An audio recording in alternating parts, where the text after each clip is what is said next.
Okay, writers, we're moving on to our sentence templates for the week. This is template number 2. The sun rose clear and bright, tinging the foamy crests of the waves with a reddish purple, by Alexander Dumas from the Count of Monte Cristo. So, what kind of sentence is this and what is its purpose? Last week we were looking at a positive phrase. This time we're looking at a participial phrase, which is a verb phrase. And the purpose of having one is to add details about the effect of the main verb of the sentence. So, what is happening in the beginning of the sentence? The sun rose clear and bright. Our main subject is the sun, and what is it doing? It's rising, it rose. And so, subject verb, simple sentence at the beginning.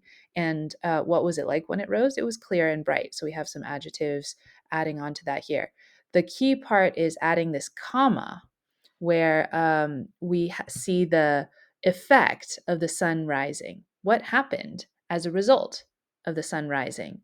It tinged the foamy crests of the waves with a reddish purple. So this word tinge means to just like color the tips of it, not a whole lot of color, but just a little bit.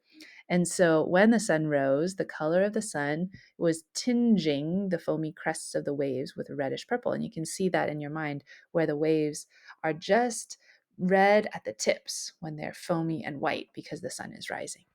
Um, and so let's compare. Why does it work to use this participial phrase, this ing verb after the comma?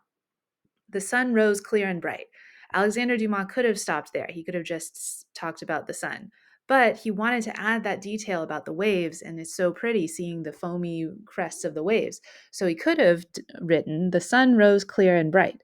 The foamy crests of the waves were reddish purple. And you do have both details there, but you don't get the connection and you don't get the smooth flow. And so we have this ing verb connected with the comma to show the result. The sun rose clear and bright, comma, tinging the foamy crests of the waves with a reddish purple. It's the sun that's doing the tinging as it's rising. So, how do we imitate this type of sentence?